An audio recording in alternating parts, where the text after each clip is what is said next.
Depuis plusieurs mois, les tensions entre la France et l'Algérie sont au plus haut. Une illustration de la crise globale que traverse Alger ces dernières années, entre affaiblissement sur la scène diplomatique, difficultés économiques et contestation du pouvoir en place. Je suis Charlotte Baris et vous écoutez L'Algérie d'aujourd'hui, une série originale de La Loupe, le podcast quotidien de l'Express. Épisode 1, Emmanuel Macron et le dossier franco-algérien.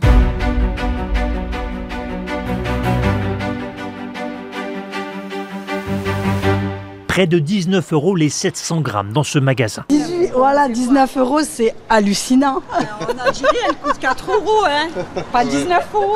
C'est un produit qui, en septembre dernier, s'arrachait. Dans aucun magasin on les trouve parce qu'elles sont toutes en rupture de stock. Dès qu'on trouve sur internet des endroits, on fonce. Un étrange buzz venu tout droit des réseaux sociaux. J'ai fait beaucoup de route pour arriver ou... 40 minutes à peu près. 30 minutes. Je pense que si je mets la palette au rayon, 30 minutes max. Ce produit s'appelle El Morgen. C'est une pâte à tartiner au goût de noisette fabriquée en Algérie. Et alors que la chasse pour trouver un petit pot est intense, les containers sont soudainement bloqués au port de Marseille et à l'aéroport de Roissy. Son importation vient d'être interdite en France. El Morgen ne respecterait pas la législation européenne. Une banale histoire commerciale, me direz-vous, ça aurait pu le rester, mais en Algérie, on s'insurge, pointant du doigt l'Union européenne et surtout la France. D'autant que depuis plusieurs mois, la tension entre Paris et Alger ne fait que monter, et pour la presse algérienne, toutes les occasions sont bonnes pour critiquer le pouvoir français.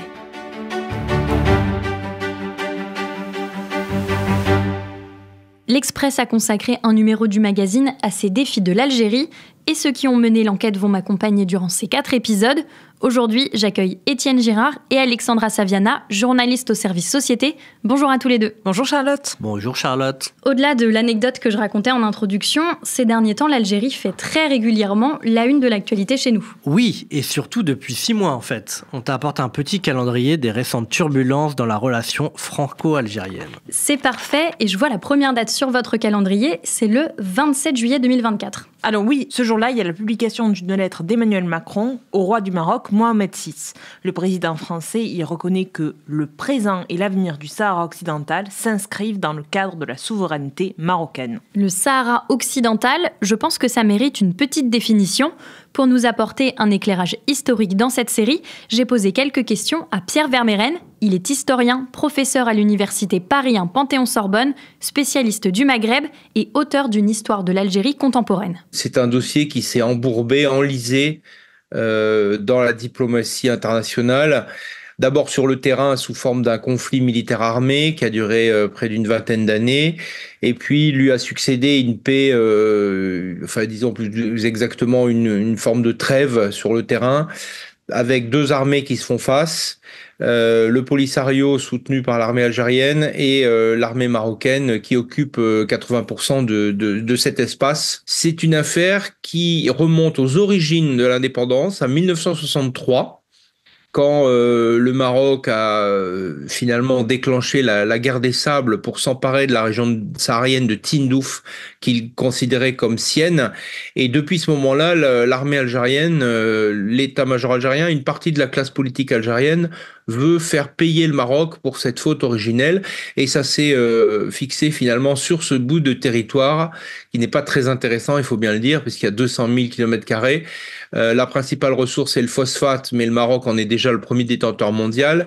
Donc, ça n'est pas un territoire pétrolier, ça n'est pas très intéressant, mais c'est un objet de fixation et aucun des 2 pays ne veut reculer. Le Maroc considérant que c'est la principale cause nationale, 80% ou 90 ou 95% de son activité diplomatique depuis des décennies vise à récupérer le Sahara comme province marocaine, alors que l'Algérie, elle, veut un processus d'autodétermination et une décolonisation, entre guillemets. Alexandra, Étienne, le Sahara occidental, c'est donc un dossier qui a plus de 50 ans et la décision d'Emmanuel Macron n'a donc pas du tout plu à l'Algérie. Non, alors jusqu'ici, la France avait toujours réussi à maintenir une position d'équilibre assez complexe, mais employer le mot souveraineté comme l'a fait Macron, c'était une ligne rouge pour l'Algérie. C'était selon eux adopter le point de vue du Maroc et ça a été perçu à Alger comme une volonté de s'en éloigner. Et à l'Élysée, on dit que de toute façon, l'objectif, c'est d'apaiser, d'équilibrer la relation entre les 2 pays. Mais en revanche, Emmanuel Macron n'a peut-être pas mesuré considéré que son soutien au Maroc au sujet du Sahara occidental allait provoquer finalement un tel tsunami. Justement, quelles conséquences ça a eu ? Depuis le 30 juillet, l'ambassadeur d'Algérie en France a été rappelé. Et en Algérie, l'ambassadeur Stéphane Romaté n'est plus pris au téléphone par les officiels.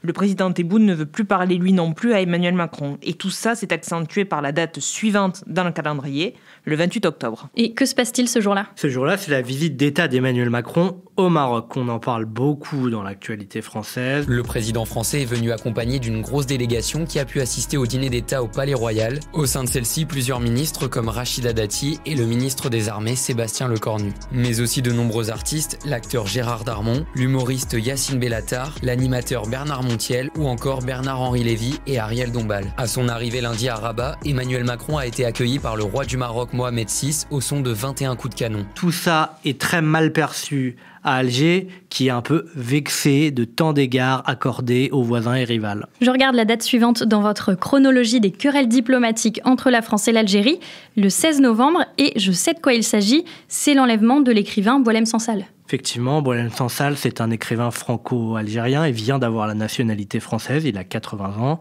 Il est hostile au régime, il s'envole ce jour-là pour Alger, pour quelques jours simplement. De toute façon, il doit rentrer en France pour se faire soigner. Sans nouvelles de lui pendant plusieurs jours, ses amis envoient beaucoup de mails, de SMS, et on finit par apprendre, le 19 novembre, qu'il a été interpellé dès l'aéroport et qu'il est en prison. On lui reproche d'avoir attenté à l'intégrité territoriale de l'Algérie. Qu'a-t-il dit ? Il a dit « Quand la France a colonisé l'Algérie, toute la partie ouest de l'Algérie faisait partie du Maroc. » Ça, il l'a déclaré aux médias d'extrême droite Frontière, le 3 octobre 2024. Inacceptable pour Alger. On sait que depuis, l'écrivain est ballotté de prison en hôpitaux, parfois sans que personne ne soit au courant. Et ça continue. On a inscrit sur notre calendrier la date du 22 novembre. Pourquoi cette date en particulier ? C'est le jour où Algérie Presse Service, l'APS, la voix du régime, confirme officiellement l'arrestation de Boualem Sansal dans une dépêche. Il faut s'arrêter là-dessus parce que le contenu de la dépêche est ahurissant, même abject. L'écrivain y est qualifié de pantin du révisionnisme anti-algérien, soutenu par des macronito-sionistes, je cite.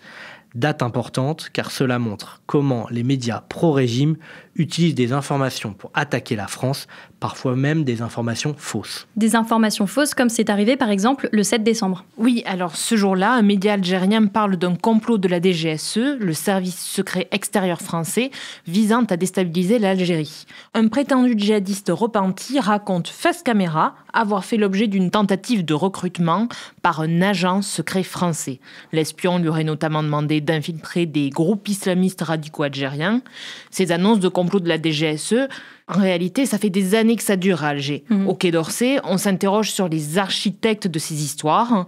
On nous a dit, on sait que tout ça vient de la présidence algérienne et a été validé par son service de presse. Étienne, une date qu'on ne pouvait pas louper, c'est celle du 9 janvier. Au début de l'année a commencé ce qu'on peut appeler l'affaire des influenceurs algériens. Ouais, l'histoire débute par 2 arrestations, à Brest, à Grenoble. On monte à 4 quelques jours plus tard. Ils sont algériens, en situation régulière ou bien binationaux. Ils sévissent sur les réseaux sociaux, sous pseudonyme toujours. Il y a Zazou Youssef, Imad Tintin, Doualem notamment. Ils menacent pour certains de perpétrer des attentats en France. Un menace de brûler vif, tuer, de violer. Dans leur collimateur, les opposants au régime algérien. Par exemple, Choki Benzera, réfugié en France. Difficile de savoir qui pilote ces TikTokers. On fait face à une guerre médiatique, on fait face à une guerre politique. D'accord ?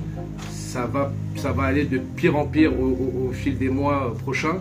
Il faut qu'on soit unis indivisibles comme la grande et belle Algérie. Aidez-vous les uns les autres. Quand vous voyez qu'il y a quelqu'un qui lance un projet, que c'est un Algérien ou une Algérienne, aidez-le. Cette activité TikTok, elle est pas tout à fait nouvelle. Le 1er septembre, déjà sur la plateforme, un certain Mehdi Guézard, ancien chroniqueur aux grandes gueules de RMC, exhortait des influenceurs franco-algériens à se comporter en, je cite, « Moudjahidine 2.0 ». On le voit avec votre calendrier, en fait, chaque événement est utilisé dans les médias algériens. Oui, à ce moment-là, tout est prétexte à une hystérisation, tout est bon pour débiner Paris, y compris les histoires en apparence les plus anecdotiques. Par exemple, ces affaires sur le retour au pays d'Algériens de France, ou bien l'appel au boycott du nouveau film de Jamel Debbouze. Ces 6 derniers mois font craindre En définitive, une véritable ingérence de l'Algérie dans la vie politique française. 6 mois qui illustrent la tension qui règne entre la France et l'Algérie, et notamment depuis l'arrivée d'Emmanuel Macron au pouvoir.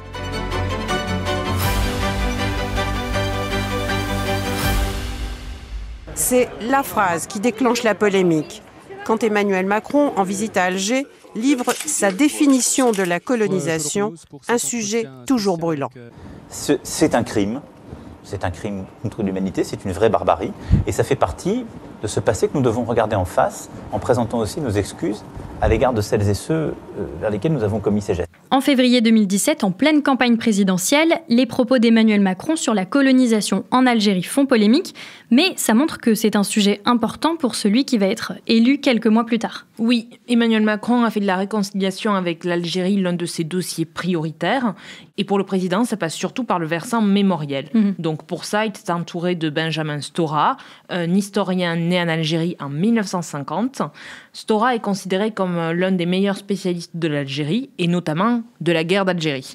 C'est évidemment le sujet, le cœur du réacteur entre Paris et Alger. Donc Emmanuel Macron commande en 2020 à Benjamin Stora un rapport sur la politique mémorielle à mener. Et quelles recommandations apparaissent dans ce rapport ? D'abord, la mise en place d'une commission mémoire et vérité chargée d'impulser des initiatives mémorielles communes entre la France et l'Algérie.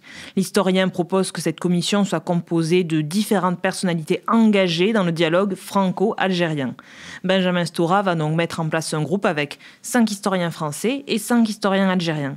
Emmanuel Macron va aussi multiplier les gestes symboliques, avec par exemple la remise au pays de 24 crânes de résistants décapités au XIXe siècle, la reconnaissance du meurtre du militant algérien Ali Boumengel ou du massacre du 17 octobre 1961. Il reconnaît également la responsabilité de l'État français dans l'assassinat de Larbi Ben Mhidi, une figure de la révolution algérienne. Une politique mémorielle dans la lignée de celle de ses prédécesseurs, comme me l'a rappelé l'historien Pierre Vermeyren. Dans les années 60-70, si on veut remonter à De Gaulle et Pompidou, une volonté de réconciliation très forte. Il faut rappeler que De Gaulle a investi dans les années 60, entre 62 et 69, a investi 22 ou 23 milliards de dollars en Algérie, dans la coopération algérienne. Donc c'est des sommes gigantesques. À côté de ça, le Maroc était vraiment le parent pauvre, recevait quelques centaines de millions. Donc la France a mis le paquet pour restaurer des bonnes relations avec l'Algérie, pour empêcher qu'elle bascule dans le camp soviétique. On était à l'époque de la guerre froide. Pompidou a poursuivi cette politique tout en se réconciliant avec le Maroc. La suite des événements, c'est Valéry Giscard d'Estaing, François Mitterrand, qui ont gardé eux aussi les deux fers au feu. C'est-à-dire, il y a eu un tournant pro-Algérie quand Mitterrand est arrivé au pouvoir, c'est certain, mais Valéry Giscard d'Estaing avait déjà des relations correctes avec ce pays. En 1991, on est entré dans la guerre civile des années 90. Et là, donc, on a une coopération très particulière. Les relations sont pratiquement bloquées entre les deux pays, puisque l'Algérie devient un pays fermé, mais la France assiste l'Algérie dans sa lutte contre les groupes islamiques armés. Ensuite, tous les présidents de la République ont voulu se réconcilier avec l'Algérie. Ça a été le cas de Nicolas Sarkozy, de François Hollande, d'Emmanuel Macron. Même Chirac voulait son traité de réconciliation avec l'Algérie. Il voulait en fait l'équivalent du traité de l'Élysée avec l'Allemagne, avec l'Algérie. C'est lui qui a lancé ça. Mais tous ont échoué. Étienne Alexandra, cette politique mémorielle d'Emmanuel Macron, comment est-elle perçue en Algérie ? Ça ne passe pas. Par exemple, la reconnaissance de la responsabilité de l'État français dans l'assassinat de Larbi Ben Mhidi, comme je vous disais tout à l'heure, elle intervient juste après l'annonce sur le Sahara occidental. En Algérie, on s'est dit que c'était une espèce de compensation face au Maroc. Et puis, le rapport Stora est surtout perçu comme un rapport franco-français. Les relations de la commission d'historiens vont s'arrêter au bout d'1 an. Et en fait, les Algériens ne veulent qu'une chose, que la France demande pardon. Et ça, c'est une ligne rouge pour le président de la République. Oui, à l'Élysée, on le dit clairement. Emmanuel Macron entend regarder l'histoire en face pour construire une mémoire commune et apaisée. Mais il n'y aura pas d'excuses comme le réclame le gouvernement algérien, pas de repentance. Est-ce que les relations entre Emmanuel Macron et l'Algérie ont toujours été aussi compliquées ? Non, en réalité, après sa première élection, Emmanuel Macron noue une relation tout à fait cordiale avec le président algérien Abdelmadjid Tebboune. Il joue la carte de la sympathie. La France se rapproche de l'Algérie au détriment à ce moment-là du Maroc. Et d'ailleurs, Tebboune dira, il y a quelques mois, Si moi je n'y arrive pas avec Emmanuel Macron, personne en Algérie n'y arrivera. Donc on voit bien qu'à un moment, entre les deux hommes, il y a eu une forme d'entente. Les deux hommes semblaient d'ailleurs faits pour collaborer. Ils ont tous les deux un certain franc-parler. Ils assument parfois de petits dérapages verbaux. Emmanuel Macron a donc fait plusieurs voyages en Algérie, des grands discours. On l'a dit, ces contacts sont aujourd'hui rompus. Emmanuel Macron, il avait fait de la réconciliation des mémoires un axe majeur des relations entre la France et l'Algérie. On voit bien aujourd'hui que celles-ci sont plus détériorées que jamais. Le sujet mémoriel semble aujourd'hui d'ailleurs très loin. En effet, car au cœur du dossier franco-algérien, il y a un autre volet dont on parle en ce moment, l'immigration, et les récentes tensions pourraient voir basculer la politique migratoire entre Paris et Alger.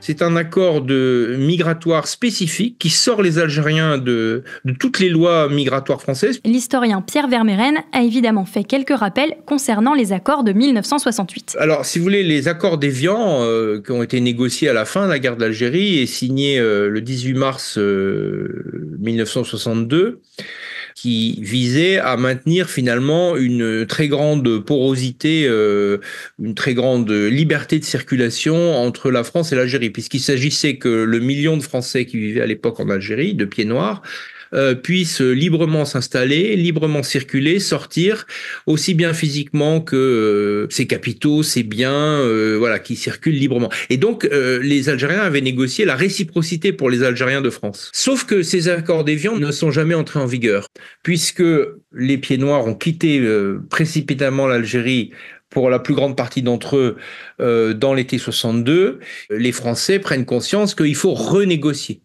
Il faut renégocier parce que la situation est radicalement différente de ce qu'elle était au départ. Donc les accords de 68 maintiennent une grande liberté de circulation pour les Algériens et pour leur installation en France, notamment pour les travailleurs.